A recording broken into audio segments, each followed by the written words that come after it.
Hello, everyone. Welcome to another session of Chat with Dr. Mercy Umeri. As you can already tell, today I am excited for this particular session because I am here with my sister, Miss Inimfon Etuk. Before I read Ini's bio, I just want you to know that Ini is not just a sister to me, but she is much more than that. Ini is a confidant, Ini is a visioning partner, Ini is somebody you can run ideas with, and you are sure that she's not just going to tell you what you want to hear, she's going to tell you the truth. And so it's such a huge honor and privilege to have Ini on this call today. Ini, drum roll, welcome, welcome, welcome. Thank you so much for having me. Hello, everyone, wherever you are watching us from. I'm excited to be here. We'll go right to it. I promised you all that every time you get to watch a session of Chat with Dr. Mercy Umeri, you can be sure that I am bringing the best people. I'm bringing expertise here. Today, I will be talking about intergenerational mentorship and the power of collaboration with Ini. I'll say that again, intergenerational mentorship and the power of collaboration with Ini. Before we dive in, I just want to read a snippet of Ini's bio. When Ini sent me this bio, it was like 8 pages. I said, how? We'll be reading this bio and our 1 hour will be gone. I decided that I was just going to take a few of Ini's amazingness.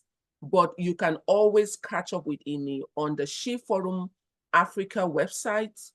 Follow Ini on Instagram and on Facebook. Ini is very, very vocal about the things that she does. If you go to her pages and the website, you will see all of the work. Inimfon Etuk is a public relations and strategic communications professional with specialty in development communications. Her trademark skill is helping others nurture good ideas into real opportunities. Ini is the founder of She Forum Africa, which is a Pan-African women development, leadership, and lifestyle organization. This organization, She Forum Africa, was founded in 2013. And today, it operates in the Eastern, Western, and Southern African region, including a diaspora hub, which I am privileged to be the lead. So I am the diaspora chair. I actually like it. And, Ini was a recipient of the Women Economic Forum, WEF, in 2019, where she was recognized as a global award for iconic women creating a better world. Ini is an alumna of the International Visitors Leadership Program of the United States government. She's a gifted communicator, a facilitator, and Ini is also very passionate about intergenerational mentorship. And through that, she has created another organization called Youth Space Africa, where Ini works with younger women to do the amazing work that she does in women development, women leadership, and also Ini is also very passionate about girls' education. You see what I was saying? We'll continue reading this bio till forever. But at this point, I want to stop because Ini is a woman of many parts. And so as we talk, the privilege for this session is also hearing Ini talk about the ways that she has, presented herself and her expertise in the work that she does. So Ini, the first question I'm going to ask you will have to do with collaboration. In our spaces today, there's this narrative that I personally have not bought into, not because sometimes we don't see it, but I believe that women have the capacity to work together. But the narrative we hear all the time is women don't like each other, women like to compete, you would never find a successful partnership or collaboration with women. But I know that this narrative is not true. Not just because I work with you directly at She Forum Africa, but we work with other people, other kinds of partnerships, and I have seen the real change that is being done through these partnerships and collaborations. So I know for certainty that women can work together. So the question is, in your work, how have you been able to ensure that beyond all of these negative, stereotypical sayings about women working together and the naysayers, how have you been able to cohesively work together with other women? Well, thank you, Dr. Mercy, for having me. And I love the subject of collaboration any day, because that really is a story of my life. I have survived and thrived by the power of collaboration. You know, the misconception around collaboration that most people tend to be driven by is the fact that you would be conceding a part of your limelight to the next person if you collaborate. But collaboration is really all about locking strengths. I always emphasize this when we train. It's about locking strength. It's about looking at yourself. What don't I have that I need? And who has what I need? And how best can we complement each other? And so reach out and you find somebody whose strength, whose skills, whose other attributes can complement what you have or don't have enough of. So it's really, collaboration is not synonymous with competition. I think that's where people get it wrong. Yes. That if you want to collaborate with somebody, it's to show that you are doing very well. Yes, she's also doing very well, but you want to be able to bring her into a space where people can see that you are equally doing so well. And then you don't get the kind of outcomes that you ordinarily would get if you understood the power of collaboration. So I always reach out to people who have what I do not have, and that's how we collaborate. In fact, the easiest thing is with money, for instance. You have skills, you have capacity, you have experience, you just don't have the funds to implement what you need to implement. And so you look out for who's got the money but doesn't have the skills, doesn't have the experience, doesn't have the sort of footprint that you bring to the table. And you say, you know what, bring your money, let's bring our capacity. And woman-to-woman collaboration, which I imagine is what you are hinting at. Yeah. It's pretty much the same principle. What do I not have that I need? And not having is not really an inadequacy in that sense. It is just, you are one human being. There's only so much that you alone can take on. And so there are some things that are not necessarily your priority. I look at who is doing this as a priority. That is their specialty, because I've got my specialty. And you find that person. There's some people whose specialty is marketing, for instance, and you're doing a project that requires a lot of outreach. You want to talk to people. You need other interests to be a part of your project, but you just don't have the time, maybe, or you just don't have the network to reach out to the kinds of people that you need to be a part of the project. You find somebody who's got the strength in networking, who's got the footprint in other spaces that you don't, and you bring them on board. And together, everyone does a phenomenal work. But the most important thing, everyone gets to share the glory or the success story of that endeavor. That it is that fear of sharing the success story that makes people think that, oh, it's going to take a bit of the shine that should come to me, off me. And what that means is people will think I'm not that great. It's because of this person I'm succeeding. But no, once you understand yourself, and what holds that understanding together is trust. And trust, you just have to trust the next person.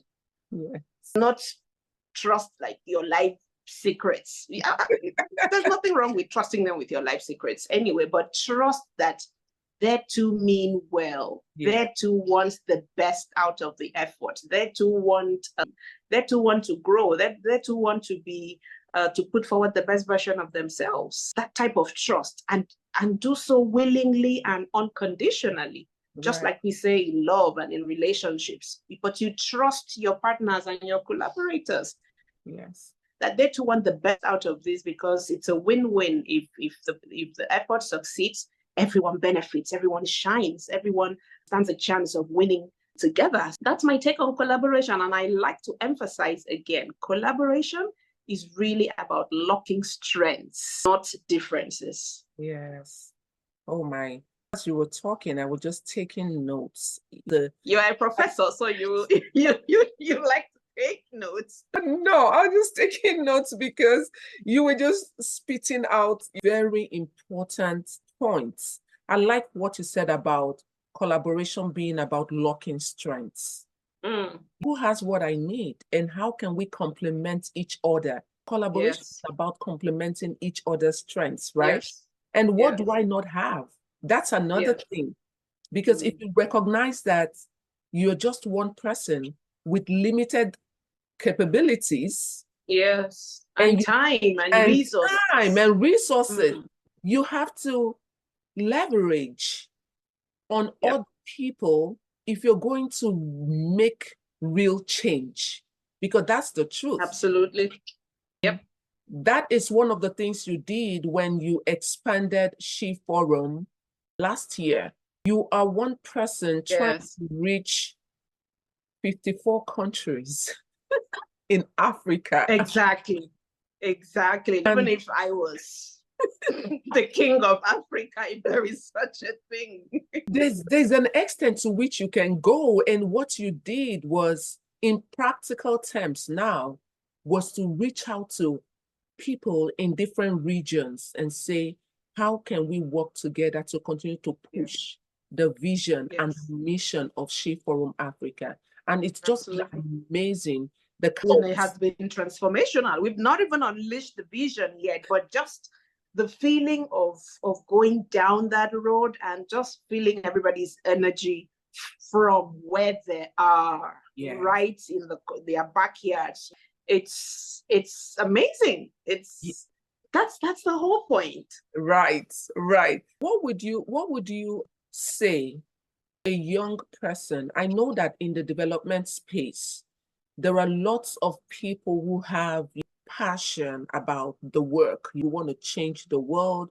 We want to do some good in the world, but they don't even know where to start from. You remember everything we talked about: time, funding, the right network. This person is just starting out and feels that I am so overwhelmed. Where do I even start from? I don't even have anything. What would be your practical tip, looking at when you started She Forum in 2013?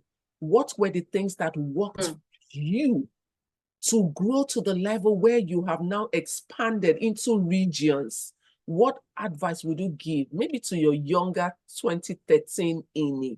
Let me word it that way. This is not even giving advice to my younger self anymore, because this is what has literally worked for me. I have grown up believing and experimenting and implementing the power of relationships. I consciously seek relationships. I consciously invest in relationships. I consciously nurture my relationships. I consciously build on my relationships. This is encapsulated in what we call networking. People use it so flippantly, and I know that you want us to touch on the subject of networking, but just before we get into that, building in relationships work for me. I don't think I don't dismiss people easily. That's not me, because the world is a 360 degrees entity, and like they say, what goes around comes around. Whoever you meet, I believe that for everyone who crosses my path, there is a reason that our paths have crossed. I do whatever is healthy and necessary to hold on to that relationship, to build and invest, to nurture, to curate, to just encourage that relationship to stay alive and thrive, so that when it is time to cash in on that relationship, I am not starting from ground zero. That is what has worked for me. And by relationships, I'm talking all the way down to my schoolmates, people who I went to nursery school with, people I went to secondary school with. I'm still in touch with them. I'm doing my best to check out who's doing what, where are they positioned. The occasional hello, so important to growth. And then I don't wait for what people can do for me. I am always quick to initiate contact. I reach out. Oh, what are you doing? How can I assist? How can I support? How can I be of value? By support, I'm not talking money. It is sometimes just contributing ideas. And I love it. I have a lot of ideas, partners, as it were. So right now it's easy to categorize different people, different relationships based on the strength of the ideas we talk about. If I'm doing something along a certain line, I know exactly who to call to exchange ideas on that, to share thoughts and just pick their brains on that or contribute to what they're doing. The power of relationships, that is what has seen me over the years. That's what I would say to young people today. Internet is great, but it's not real life.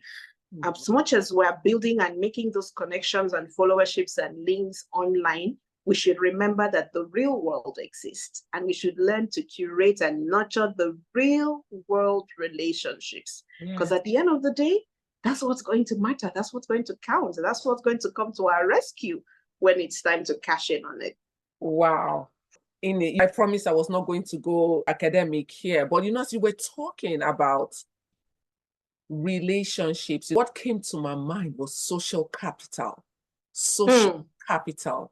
And social capital is the sum total of every resource you have, people, connections, community. As you were talking about relationships, that was just what came to my mind. And everything you just said is totally, you can talk about, when we talk about networking, it's not just meeting people and dishing out your card. Oh, I'm doing this. I want to start this new thing. I want to change the world. You can actually start with the capital, the social capital that you have built. Like you said, how are you nurturing your relationships? The relationship that you have, the two people, you say you don't know anybody, but at least I can trust that you know at least two people.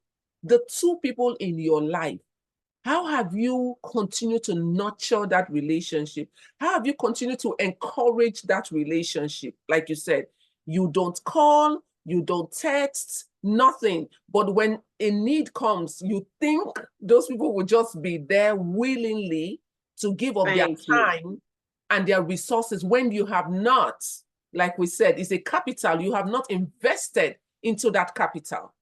Absolutely. I think the first thing, as we talk about these tips, the first thing from everything Ini has said is build and nurture relationships. Build and nurture relationships. It is so important. I know as young people, when we want to start out in something, when we think about networking, we're thinking, how can I let this person, how can I pitch my idea? How can I send out this proposal? How can I give my card? Don't forget that building relationship is the first step. Then you also talked about the fact that you don't wait for people to come to you all the time. Yes. You also have to extend a hand of fellowship, like we always, and I like what you said. That is where the power is. Exactly. That's where the power is. That's where the value, the real value is in you initiate. That is where the real power is. The real power is in us taking the initiative to initiate the value that we can bring to the table, to the next person, rather than waiting and hoping, oh, what can I take from them? From them, absolutely. Ini, I know that someone can listen to us and go like, it's easy for you all to just stay and pontificate because you have the right network, you have built it. I just want to say, I know you've mentioned relationship, but I also want you to share one other thing that you have done that has helped you to build and continue to nurture these relationships outside of social media? Of course, relationships don't operate in a vacuum. They don't just happen.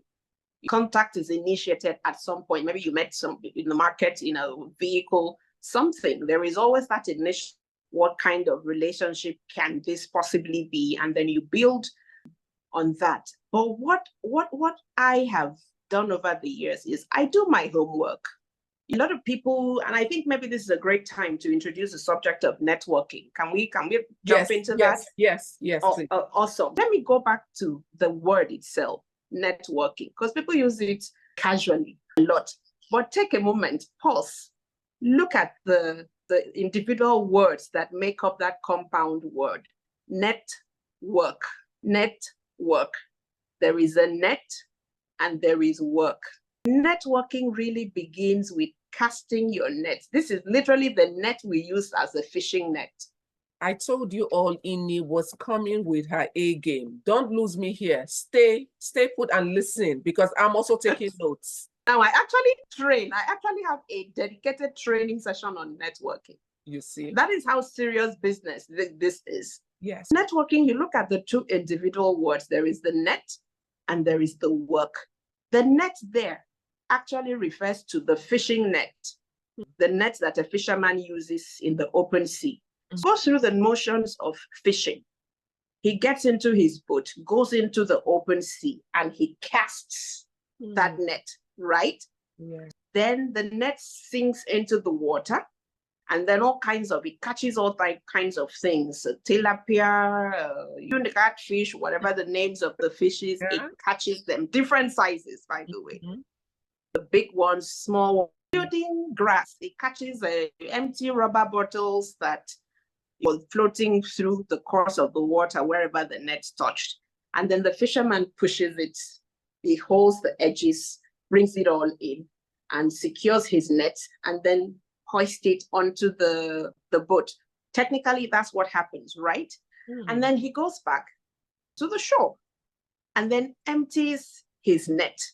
What does he do? Tell me, when he empties that net, what happens? I think sorting will start. He begins to sort. He begins to sort. He looks into that net. Oh, I caught a tilapia. He puts it there.